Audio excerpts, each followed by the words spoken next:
나의 블루 지안 셔츠. 가게에 대한 요약이란 되게 몇 장의 사진으로 가능하다. 지금은 안타깝게도 연락을 끊은 아버지의 형제들, 나에게는 삼촌들에 관한 건 역시 그러한데, 그중 가장 인상적인 사진은 헤드폰을 쓴 셋째 삼촌의 모습이다. 아마도 1980년대를 배경으로 했을 그 사진에서 삼촌은 단발머리에 아주 스키니한 몸을 하고 한 손에는 블루스의 거장 비비킹의 LP판을 들고 있다. 삼촌과 무려 20년 만에 전화통화를 하게 되었을 때 나는 그동안의 세월이 어떻든 그런 삼촌의 모습을 떠올렸다. 삼촌은 고개를 다소 숙이고 있고 삼촌은 그 음악에 귀를 기울이고 있으며 그러는 순간에 삼촌은 그 세계를 이해하기 위해 완전히 몰두해 있다. 차려입은 셔츠가 무색하게 하의가 파자마라는 점만 아니면 사진은 아주 근사했다.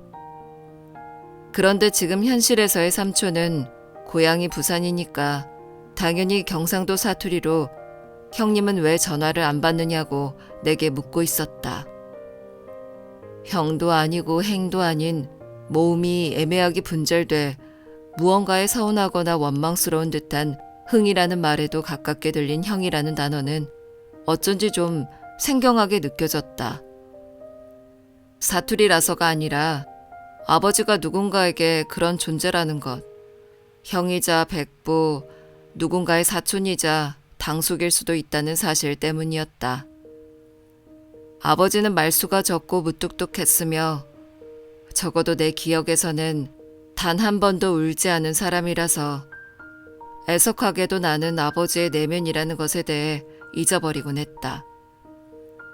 타인의 내면이란 그것이 흔들리고 덜어는 깨어질 때, 그러니까 마치 재즈처럼 마음이 평생의 리듬을 벗어나 예상치 못하게 변주될 때 만져지는데 아버지는 언제나 나에게 플랫한 모습이었다. 물론 아버지 인생이 아무런 굴곡 없이 평탄하고 안정되었다는 얘기는 아니다.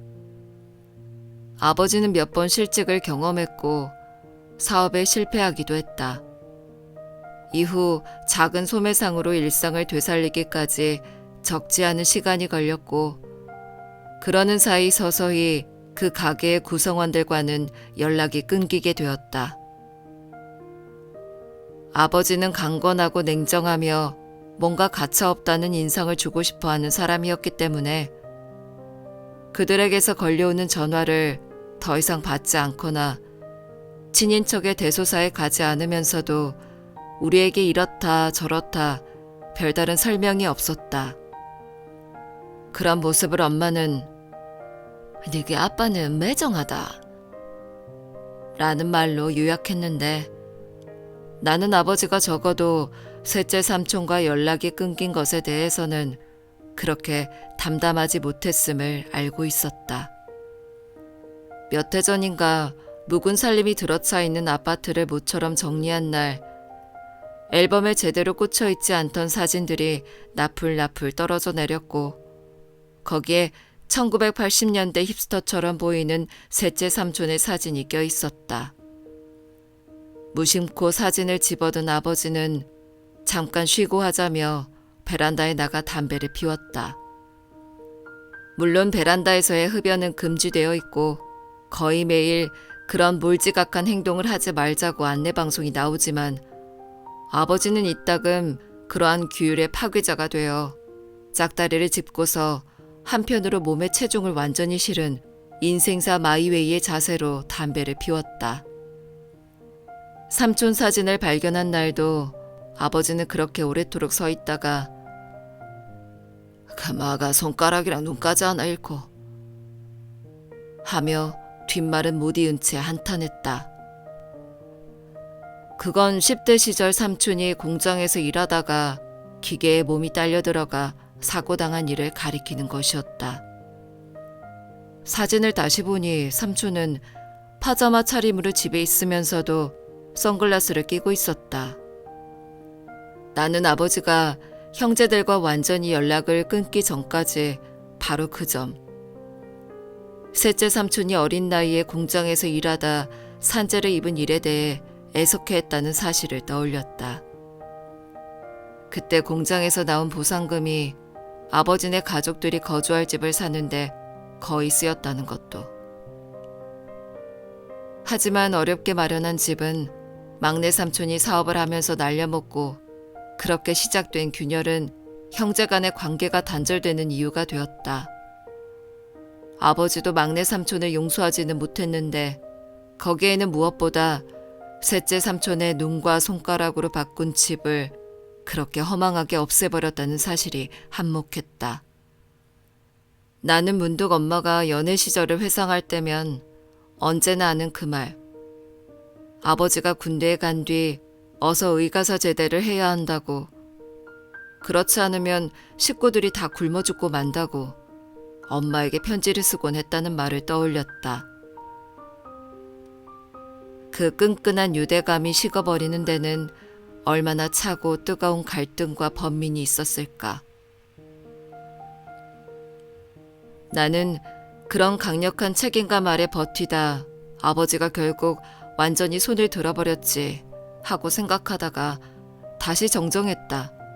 아니, 아버지는 장남으로서의 의무와 책임을 여전히 벗지 못해 그 가게를 완전히 회복할 수 없음을 매번 확인하면서 저렇게 물러나 있지.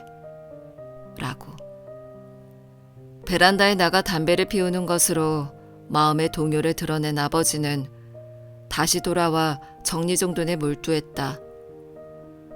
자꾸 나에게 어머니가 샀지만 이런저런 이유로 아버지가 입지 않은 셔츠들을 가져가라며 권했는데 아버지가 그런 옷들에 가지고 있는 불만은 디자인이 아니라 기능에 있었다. 컬러가 없어서 점잖지가 못하다거나 앞주머니가 없는 셔츠는 언제든 손 닿는 곳에 있어야 하는 볼펜을 넣을 수 없어서 불편하다는 얘기였다. 아버지, 이제 회사를 나가는 것도 아니잖아요. 좀 편하게 입으세요, 편하게.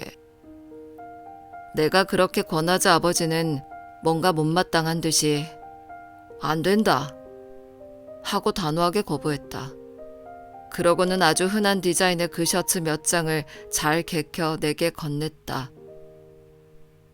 20년 만에 다시 고향의 가게들과 연락이 닿은 건 셋째 삼촌이 누군가에게서 엄마의 전화번호를 입수하면서였다. 그때부터 삼촌은 엄마에게 정기적으로 안부를 전했다. 관계를 회복한 둘째 삼촌과 제주도 여행을 가서 찍은 사진까지 보내주며 정작 고향에 남은 사람들은 그렇게까지 불행하지 않다고 우리도 이제 살만하다고 보여주려 했었지만 아버지는 그 소식들에 응하지 않았다. 통화하고 싶다고 엄마를 졸라봐도 나보고 어쩌라고 말을 듣지를 않는데 라고 하니까 내 연락처를 물어 전화를 걸어온 것이었다.